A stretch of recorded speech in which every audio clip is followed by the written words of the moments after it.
Hello everyone. हमने पिछले lecture में सेकंड चैप्टर पूरा कर दिया था, इंस्टॉलेशन ऑफ इलेक्ट्रिकल इक्विपमेंट। तो आज हम नया चैप्टर स्टार्ट करेंगे। आज हमारा नया चैप्टर का नाम है testing of transformer plant and equipment. तो आज हम पहले ट्रांसफार्मर के बारे में देख लेते हैं, लेकिन उससे पहले थोड़ा बहुत पावर जनरेशन के बारे में देख लेते हैं कि पावर जनरेशन होता कैसे है और पावर प्लांट से हमारे घर पे पावर किस तरीके से फ्लो होती है। तो इलेक्ट्रिकल पावर जनरेट होती है, जैसे हाइड्रो पावर प्लांट हो गया आपका, स्टीम पावर प्लांट हो गया, न्यूक्लियर पावर प्लांट हो गया।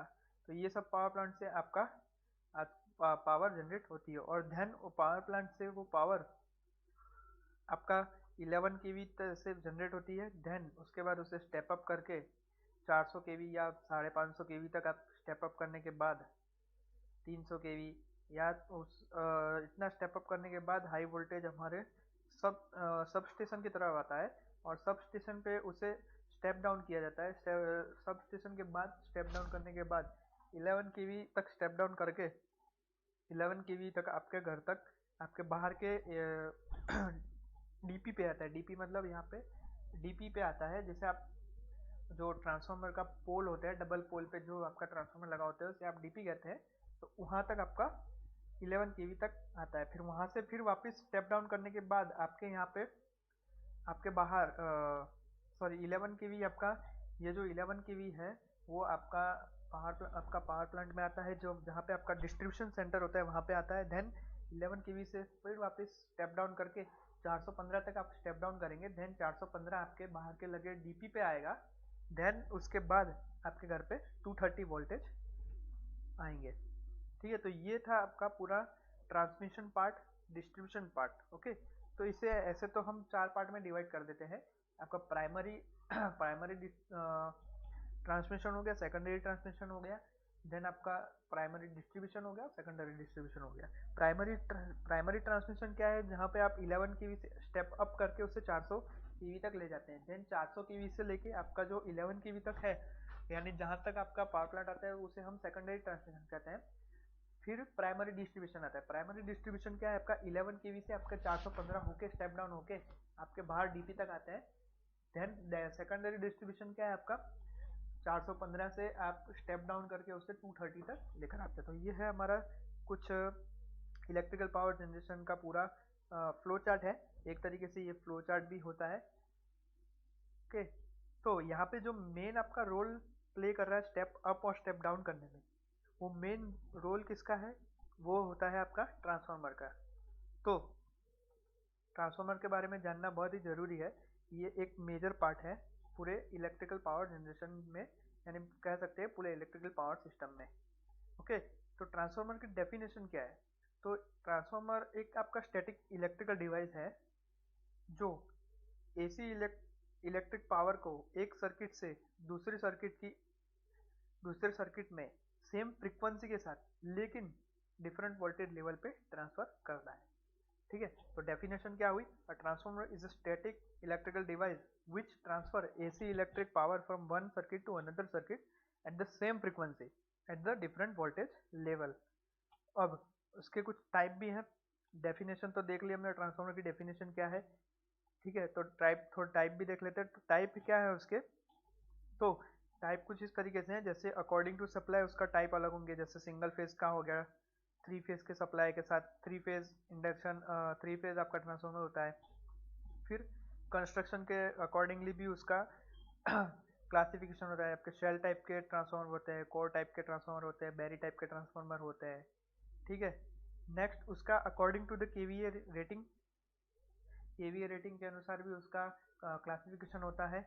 जैसे आपका एक पावर ट्रांसफार्मर हो गया, पावर ट्रांसफार्मर हो गया, आपका डिस्ट्रीब्यूशन ट्रांसफार्मर हो गया, और उसके बाद डिफरेंट एप्लीकेशन के अकॉर्डिंग भी उसके अलग अलग ट्रांसफार्मर होते हैं।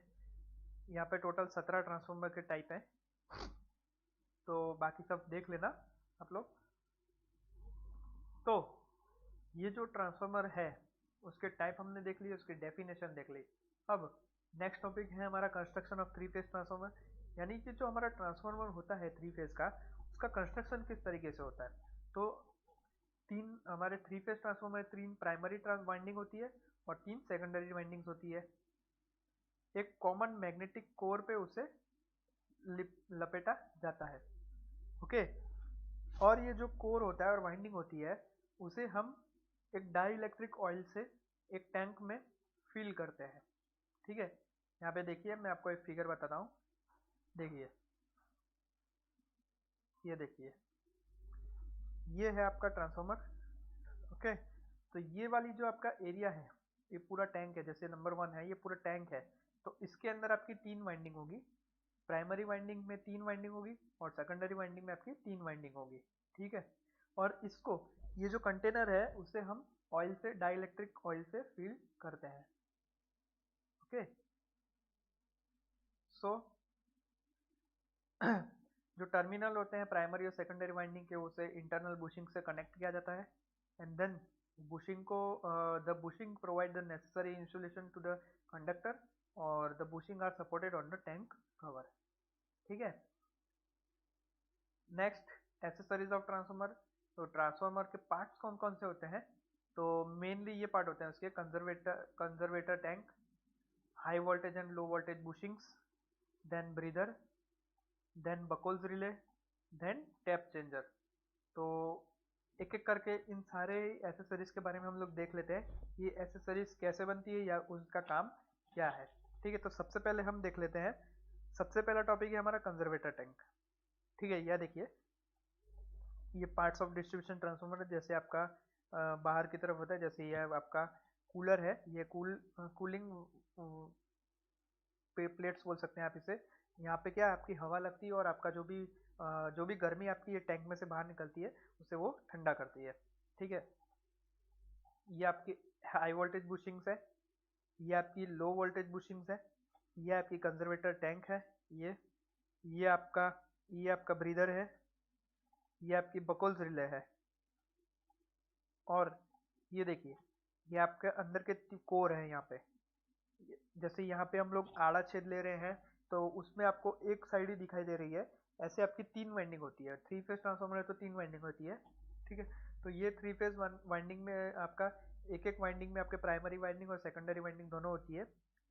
ओके, और इसे हम डाई इलेक्ट्रिक मटेरियल से हम इसे फील करते हैं, जिसे हम ट्रांसफार्मर ऑयल कहते हैं। ओके, तो ये कुछ डिस्ट्रीब्यूशन ट्रांसफार्मर के पार्ट्स हैं। तो एक एक करके ये सबके बारे में देख लेते हैं। तो कंजर्वेटर टैंक, तो सबसे पहले कंजर्वेटर टैंक क्या है? एक लार्ज साइज आपकी सिलिंड्रिकल टैंक होती है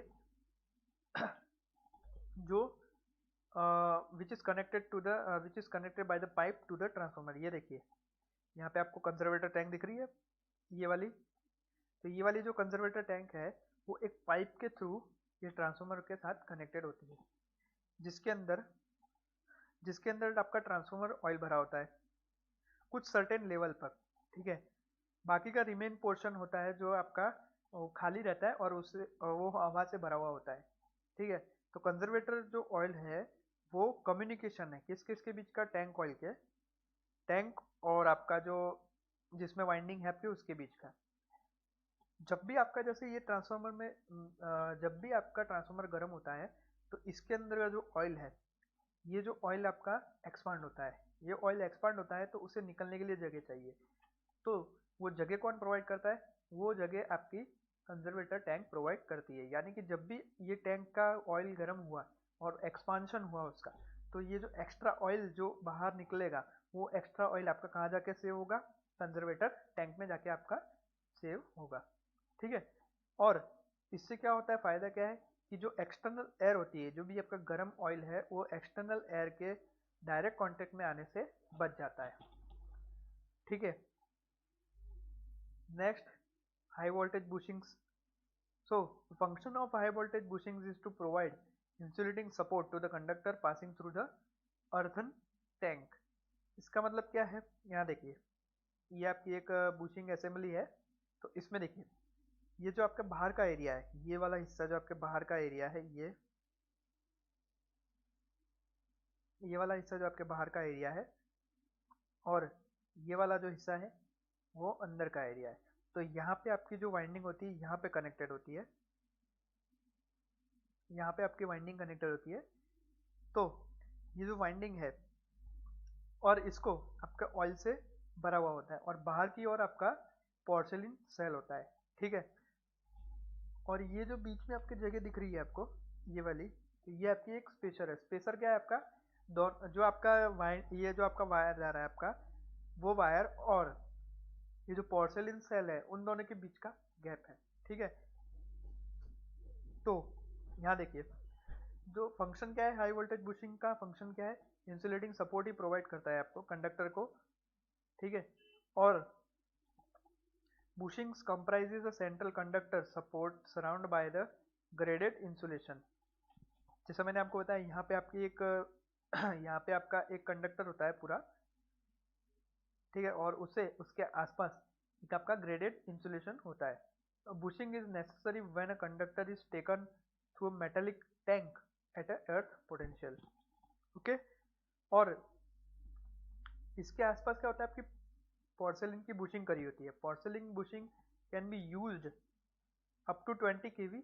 Such a bushing consists a single porcelain bushing through which a single conductor is taken out।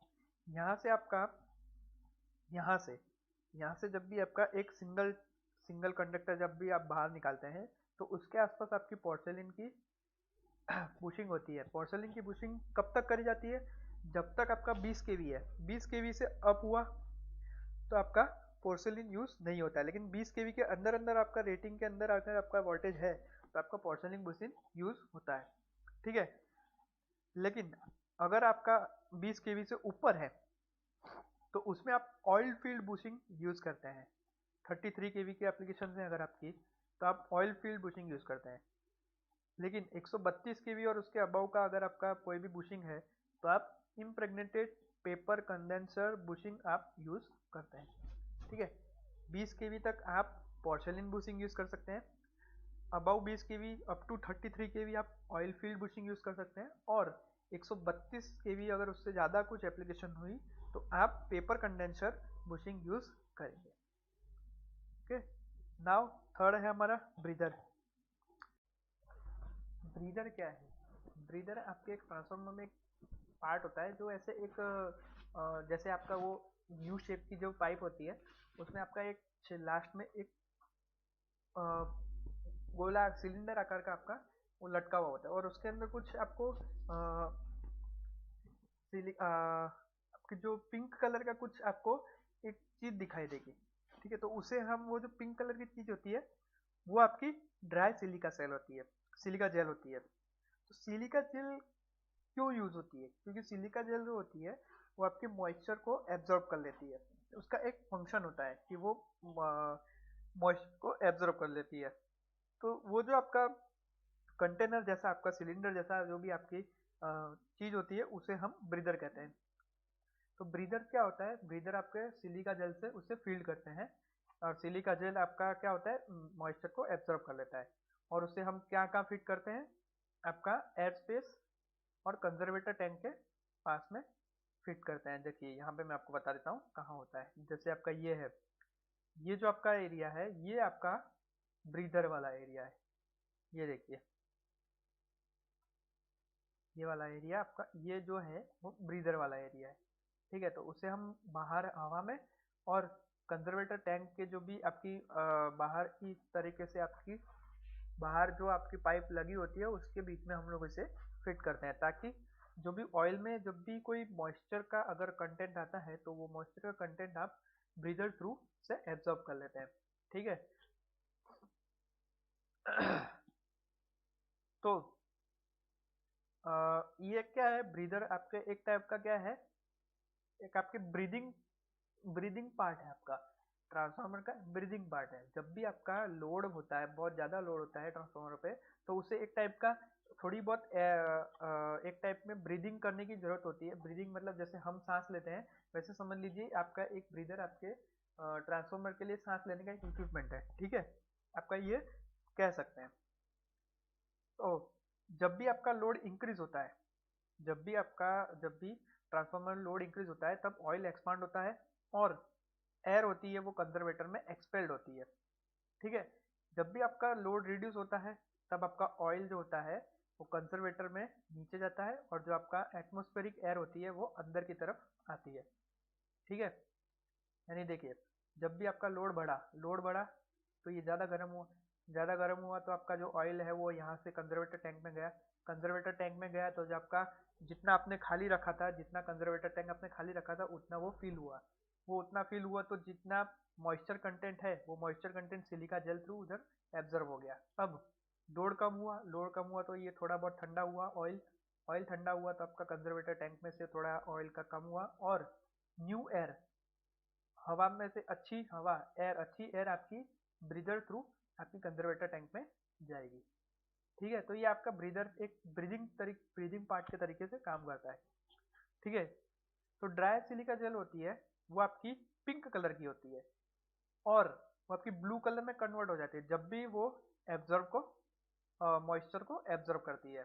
ठीक है, अगर आपकी डार्क ब्लू कलर, अगर आप बाहर आप जाएंगे आपके ब्रीदर में देखेंगे अगर डार्क ब्लू कलर का आपको सिलिका जेल नजर आ रहा है, मतलब क्या उसका आपका ब्रीदर जो है, ब्रीदर में आपका सिलिका जेल वापस भरने की जरूरत है। लेकिन अगर वो पिंक कलर का नजर आ रहा है तो मतलब वो हेल्दी है।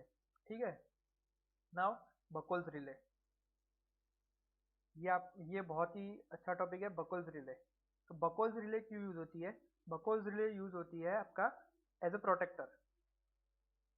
ठीक है, कुछ भी अगर फॉल्ट होता है, कुछ भी अगर यहाँ पे फॉल्ट हुआ तो फॉल्ट होने से आपका ऑयल ज़्यादा गर्म हो जाएगा और ऑयल ज़्यादा गर्म हो जाएगा तो कंजर्वेटर टैंक में जाने की कोशिश करेगा और अगर ज़्यादा गर्म हुआ तो कंजर्वेटर टैंक फटने की भी आपकी पॉसिबिलिटी होती है।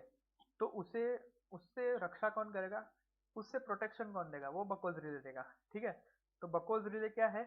Use for the protection of oil immerse transformer against all kind of internal faults having the rating more than 750 kVA। अगर आपका 750 kVA से ज़्यादा का आपका ट्रांसफार्मर है तो आपका बकोल्स रिले लगाना बिल्कुल जरूरी है। लेकिन 750 kVA से अगर आपका कम है, ठीक है, तो आप बकोल्स रिले लगाना आपकी चॉइस है, आप लगा भी सकते हैं नहीं भी लगा सकते हैं। ठीक है, तो आपकी इसमें क्या होता है कि बकोल्स रिले आपकी गैस ऑपरेटेड रिले होती है जो आपके कंजर्वेटर और मेन टैंक के बीच में लगी होती है। इसकी लोकेशन कहाँ होती है? कंजर्वेटर और मेन टैंक के बीच में लगी होती है बकोल्स रिले। ठीक है,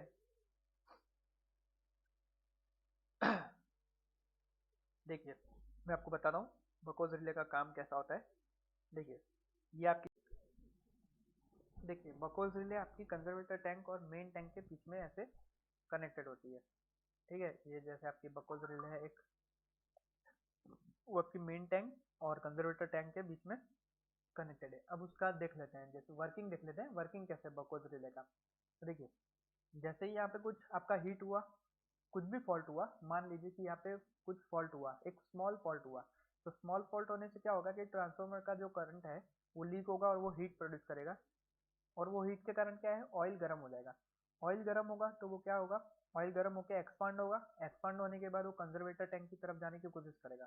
तो देखिए यहाँ से जैसे आपका एक ट्रांसफार्मर से आपका ऑयल यहाँ पे आया, यहाँ पे आपका ट्रांसफार्मर का ऑयल आया इस तरफ, जैसे यहाँ पे बताया आपको दिशा बता के रखी है, उस तरीके से आपका आया। तो यहाँ पे आपका आने के बाद ये जो आपका लोअर कैप है उससे टकराएगा। ये जैसे ही लोअर कैप से टकराएगा तो लोअर कैप क्या है, यहाँ पे एक आपका बोल्ट के साथ एक बंदी उसे टाइट कर देते हैं तो वो क्या है, फ्रीली मूव कर सकती है। ठीक है, तो जैसे ही ये ट्रांसफार्मर ऑयल यहाँ से टकराएगा लोअर कैप से, तो ये लोअर कैप का ये वाला हिस्सा आपका यहाँ कट टच हो जाएगा। यहाँ टच होगा तो ये जो सर्किट दे रखी है, जो अलार्म सर्किट है, यानी एक ट्रिप कॉइल होगी। ठीक है, तो वो ट्रिप कॉइल और ये जो आपका सर्किट है वो दोनों कनेक्टेड हो जाएगी, वो कनेक्टेड होगी। ठीक है, जब भी वो कनेक्टेड होगी, वो जैसे ही कनेक्ट होगी आपका अलार्म बजने लगेगा। अलार्म अगर बजेगा तो आप समझ जाएंगे कि कुछ फॉल्ट ट्रांसफार्मर में हुआ है, जिससे कि आपका जो ऑयल है वो मेन टैंक से कंजर्वेटर टैंक की तरफ जा रहा है। ठीक है, अब अब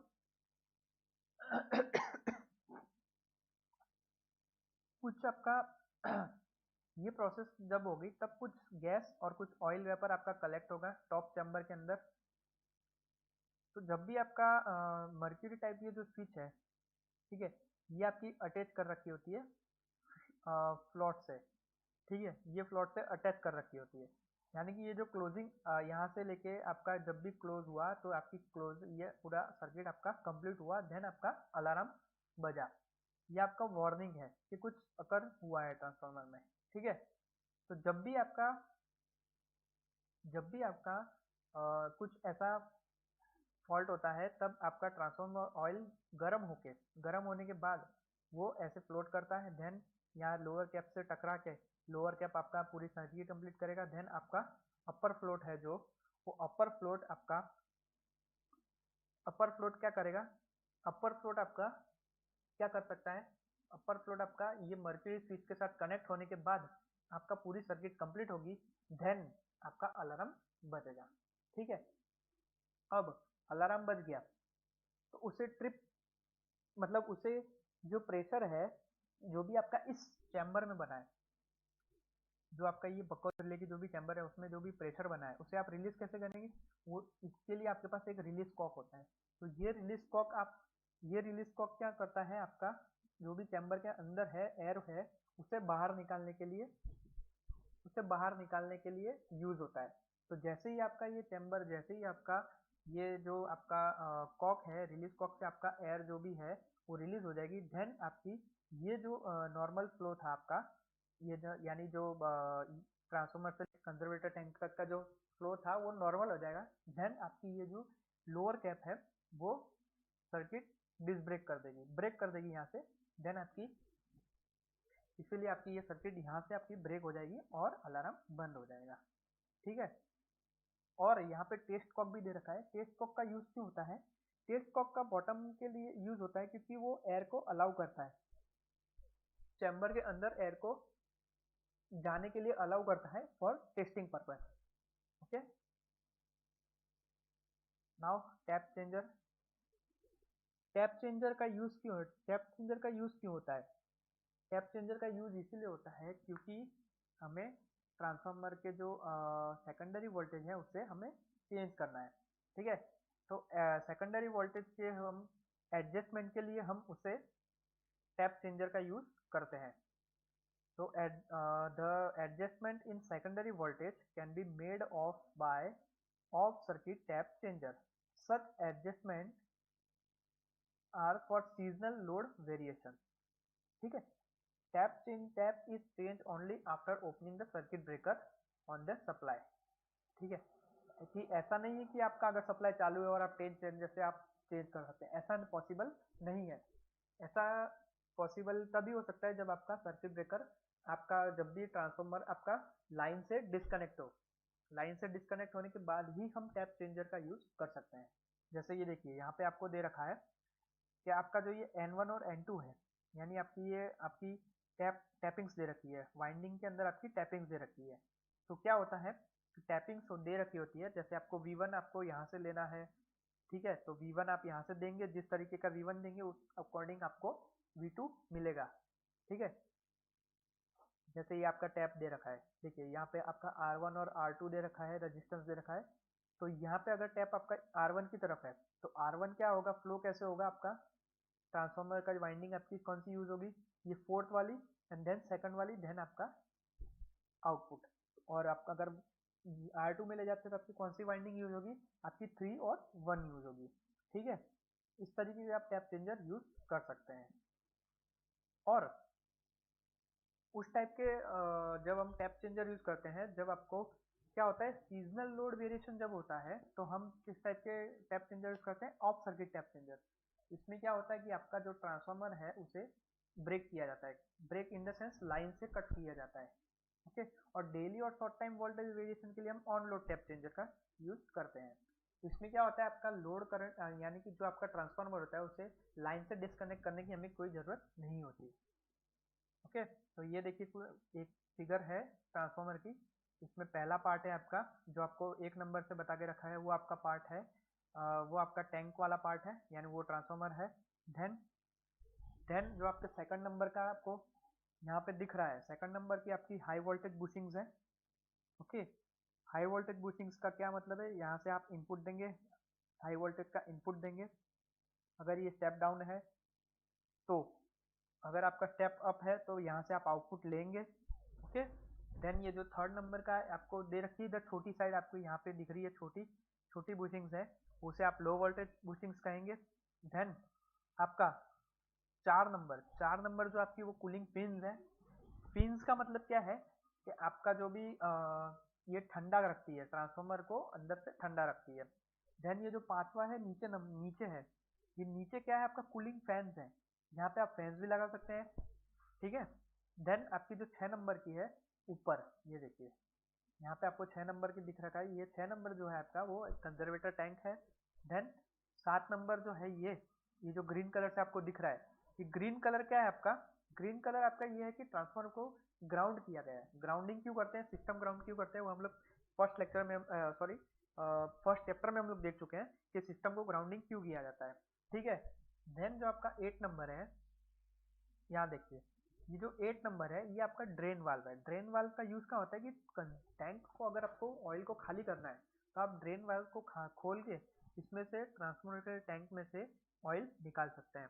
ठीक है, और ये जो 9 नंबर है, 9 नंबर है आपका, ओके इसमें 9 नंबर नहीं दिख रहा है, चलिए ठीक है।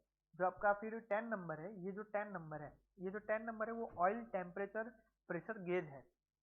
इसका यूज क्यों होता है कि आपके अंदर कंजर्वेटर टैंक के अंदर कितना प्रेशर है, एयर का कितना प्रेशर है और ऑयल का कितना टेम्परेचर है, वो दोनों मेजर करने के लिए आपका ऑयल टेम्परेचर प्रेशर गेज होता है। ओके,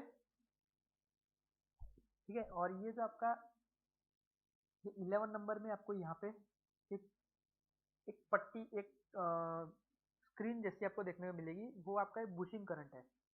ठीक है, और ये जो 12 नंबर है, ये 12 नंबर आपका ये जो आपको ग्रीन कलर में दिख रहा है, ये जो आपको दिख रहा है ये आपकी कंट्रोल पैनल है।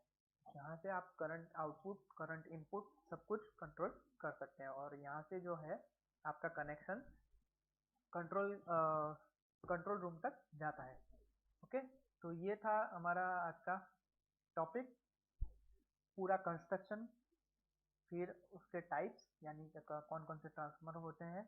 ओके, और उसके अंदर उसके जो भी इक्विपमेंट यूज होते हैं ट्रांसफार्मर में, कौन कौन से मेन एसेसरीज होती है उसके बारे में हमने देखा।